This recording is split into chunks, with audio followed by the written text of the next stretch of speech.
With the fast pace of modern life, time is one of our most valuable resources, and how we invest it can have a profound impact on our success, happiness, and overall well-being. In this video, we'll share practical strategies and tips that you can use to optimize your time and achieve your goals, whether you're a student, professional, or entrepreneur. So, whether you're struggling to balance work and personal life, or you want to improve your productivity and time management skills, you're in the right place. So, let's dive in.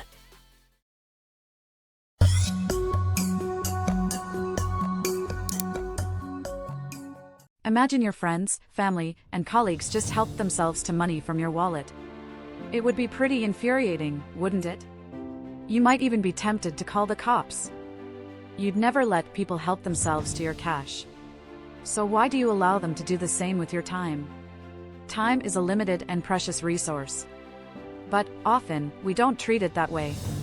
We allow colleagues to heap extra work onto us, or get roped into too many committees. Sometimes we waste our own time, too, like when we fall prey to the temptations of social media and spend hours scrolling on our phones. There'll always be people and apps that are hungry for your time. If you don't want to get pulled in all directions, you have to define clear boundaries around time investments. But you can only do that if you know what your priorities are. The first secret to effective time investment is to make action-based priorities. To identify your priorities, you first need to ask yourself a very important question. What makes your life successful? This really is a personal question. It's got nothing to do with what society deems important and worthy. Success, for you, may look like having enough time to work on your butterfly collection while holding down a job that pays the bills. Or it may be about spending time with all your friends. Once you've considered what success means to you, make a list of your real priorities in order of importance. That's just the start. Now you need to make your priorities action-based. For example, if spending time with family is number one on the list, then perhaps you need to leave the office earlier, so you're always home in time for dinner. Of course, your priorities can change. Sometimes a major life event, like illness or a new relationship, will mean you need to reassess your needs.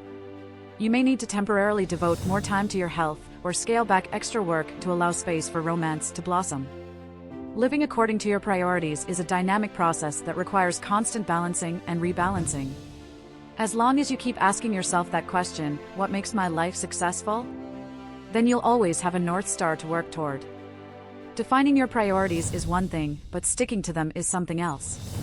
Sometimes people even sabotage their own goals. Perhaps you finally followed your dreams to do a part-time degree, only to drop out a few months later. Or you sometimes ruin your work performance by playing video games when you've got a deadline. Learning to invest time wisely is not only about prioritizing and drawing up a schedule. Even more importantly, it's about identifying the underlying emotions that affect how you behave. If you don't address those emotions, even the best laid plans could fall prey to your self-sabotage. But if you do acknowledge them, you can make strides. Strong emotions can derail the best laid plans unless you acknowledge them. One powerful emotion you may feel when taking on a new project is fear. You could be scared that you'll fail and look foolish, or that you'll let other people down. And if you ignore these fears, they just become worse. You may feel panicked and stressed, and could start behaving defensively. These fears can cause you to lose focus, or even give up your plans altogether. But they don't have to. If you take time to acknowledge your feelings, and identify exactly what scares you, fear loses some of its power. In fact, you can even use it to motivate yourself into action. Other strong emotions, which may sometimes paralyze you, are guilt and shame. You may feel guilty when you have unrealistic expectations of yourself. You tie your self-worth to your productivity and usefulness to others. And you may feel shame when you can't achieve what you want to. Guilt and shame can cause you to step over your boundaries and hide your true self from other people. They're emotions that can make it hard for you to make authentic decisions about how to invest your own time, because you'll be stuck in the cycle of trying to please other people. To deal with guilt and shame, acknowledge your feelings, and have empathy for yourself. Then, make clear-eyed choices about what you're really responsible for, and make sure you're not taking on too much. Surround yourself with people who accept you unconditionally for who you are, rather than for what you do. Fear, guilt, and shame are just a few of the common emotions you may experience, especially in times of transition. Remember, if you accept your emotions, they can become your best allies. Imagine you're on your way to a big job interview. What are you thinking about? Instead of fearing the worst, picture yourself excelling in the interview, answering the questions perfectly, and connecting with your interviewers. Does that sound unrealistic? We're so used to imagining bad outcomes that positive visualizations can feel naive. But they're no less realistic than imagining the interview will be a disaster. And practicing positive thinking is proven to improve performance. In a study about weight loss, for instance, researchers discovered that women who believed they'd be able to lose weight were more likely to do so. Cultivating a positive mindset is essential to achieving your goals. The best kind of positive thinking is accompanied by a sense of personal responsibility. In the weight loss experiment, women who said they thought losing weight would take a lot of effort lost an average of 24 pounds more than those who believed it would be easy. Realistic optimists don't leave good results to fate. They know they have to put in the work and believe in their resilience and ability to get things done. Positive thinking may not come naturally to you.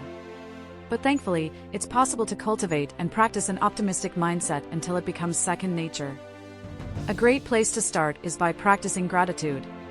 You may be in a stressful job or up to your eyeballs in domestic drudgery, but if you look hard enough, you can always find something to be grateful for. Practice gratitude for the very small things in your life, like a glass of clean water or a friendly conversation with a colleague. Next, you need to start reprogramming how you think about yourself and your life.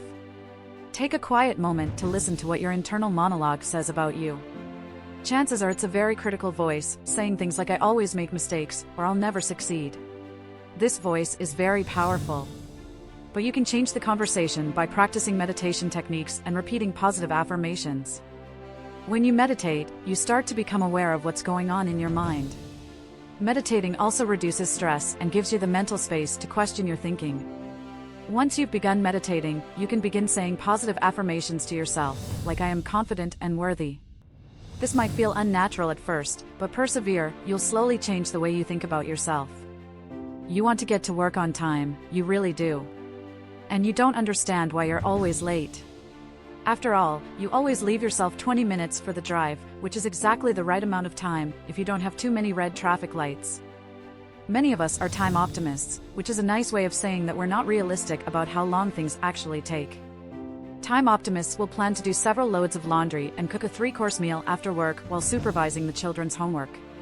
Or they take on too much commitment at work, thinking, "Surely I'll fit it in somewhere."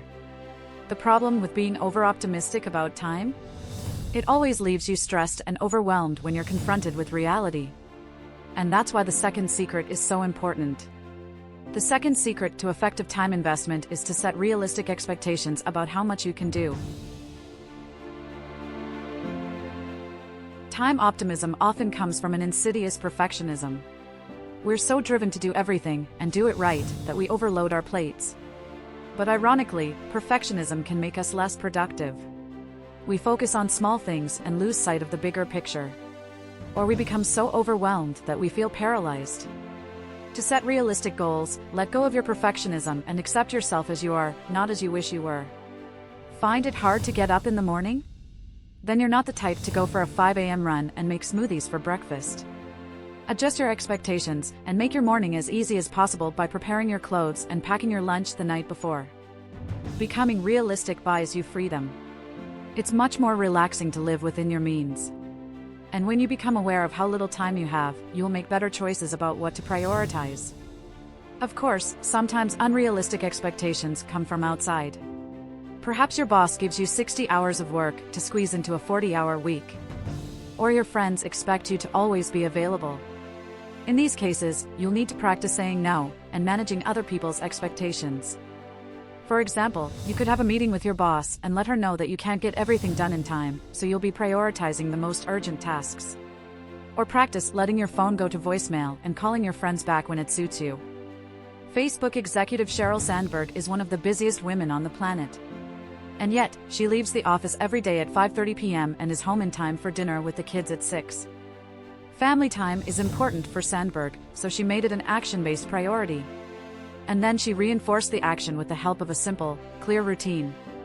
Routines are the lifeblood of good time planning. They can make you feel less overwhelmed because they limit the number of choices you need to make every day, leaving you with the mental space to concentrate on more important things. The third secret to effective time investment is to strengthen simple routines. Routines aren't only useful for workaholics who want to work less. They're also essential for people who need to increase their productivity. For example, freelancers often have trouble sitting down to work because their days don't have a lot of inbuilt structure. Once there was a famous writer who just couldn't get down to work on her next book. The stakes were high, as she felt under pressure to match the standard of her previous work. She'd also been recently diagnosed with ADHD, which she realized made it harder to focus on just one project. With some help, she created a simple writing routine where she got up and sat down to work almost immediately with a cup of coffee. Suddenly, she was making steady and consistent progress on her project, even though she only worked a couple of hours every morning. What's more, she was free to dedicate herself to other pursuits for the rest of the day, peaceful in the knowledge that her important work was done. It's possible that for you routines come with a lot of negative associations. Perhaps you remember being forced into tiresome routines in childhood and feel the need to rebel. Routines can seem to kill spontaneity and even stifle your creativity. But, in fact, the opposite is true. If you develop a routine in which you know that you're meeting your important commitments, then you can enjoy the rest of your time guilt-free and do the things you love the most. But how do you actually implement a routine? By now, you've hopefully been convinced about the usefulness of routines. But implementing your own routine may still sound like a daunting task. To help you on your way, here's a detailed overview of the 4 steps you need to take to create effective routines in your life. The first step is to work out what to do. Remember that list of priorities? Pick one that you'd like to focus on, and work out how to turn it into one specific action. For example, if health is a priority for you, you might decide to go for a 20-minute run every morning. You can create your own effective routines by following 4 easy steps. Now that you've chosen your action, it's time for the second step. Carefully visualizing your new routine and anticipating any possible barriers. For example, you should realistically assess how long the activity will take and whether you actually have time to fit it into your life. You should also anticipate what might go wrong. Thinking about our running example again, ask yourself what happens if it's raining. You may not feel like going for a run, so come up with an alternative activity for rainy days. Once you've thought through these barriers, you can start visualizing how to implement the routine itself. If you're doing a morning run, plan ahead. Set out your exercise clothes the night before, and make sure you get to bed at a reasonable hour. It can also be helpful to define the very first action you'll need to take in the morning, like rolling out of bed and putting on your shoes. Now you're ready for step 3, putting it into practice. Remember that your routine may feel strange or unnatural at first. You may find yourself wanting to rebel or putting up mental blocks. No matter. Keep going, as messily or imperfectly as necessary. The 4th and final step is reviewing your progress. Make sure to lavish praise on any progress you make, however small. Even if you only manage to run once a week, that's a huge improvement. Once you've done that, see if there are any tweaks that'll make the routine even more effective. And then, repeat. For many people, sticking to a routine is the hard part. Accountability partners, or cheerleaders, are people who'll support you in reaching your goals, even when you really don't feel like it. They're especially important for long-term, challenging projects. Without accountability, your enthusiasm could fritter away after the first few weeks, meaning you never achieve what you wanted to. To be successful, ask for help in achieving your goals. The ideal accountability partners are people you can be completely transparent with. They should be invested in you and your project, but also able to stay objective. They might be friends or family members, or a personal coach. You should think in advance about how much contact will be useful in keeping you on track, and what specifically you'd like to discuss with them in your check-ins. If you're trying to start an exercise regime, you might want to send a daily status report over WhatsApp. If you're working on a PhD dissertation, you may find it helpful to send your partner a sheaf of completed pages every week. Joining a group can be a very effective way of being accountable. Think of groups like Alcoholics Anonymous or Weight Watchers, or even a book club. People support each other in changing behavior one day or week at a time, whether that's stopping drinking or reading more. The advantage of a group is that you're all in it together. A powerful solidarity can emerge from mutual support.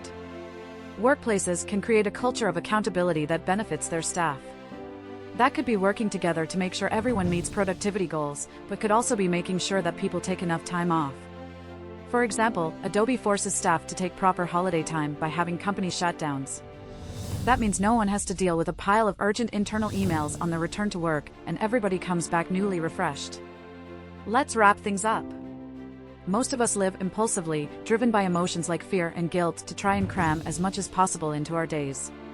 But, realistically, we only have a finite amount of time. When we ignore that reality, we end up getting stressed and burned out, and all our relationships suffer. By applying the 3 secrets to time investment, we can completely transform how we live. First, we need to make action-based priorities. Second, we need to make our expectations realistic. And third, we need to develop simple routines that help us stay on track. Choose a trigger to jumpstart your routine. Sometimes starting an action can be the hardest part. That's why it can be helpful to jumpstart a routine by coupling it to an action that you do anyway. For example, if you want to start jogging every morning, plan to head out the door as soon as you've had your first cup of coffee. It can also be helpful to plan the action you'll do straight after the run, like to jump in the shower. Integrating the new action within your existing routine will make it feel much more manageable. We hope you found that helpful and will be able to improve by time. Don't forget to like and subscribe.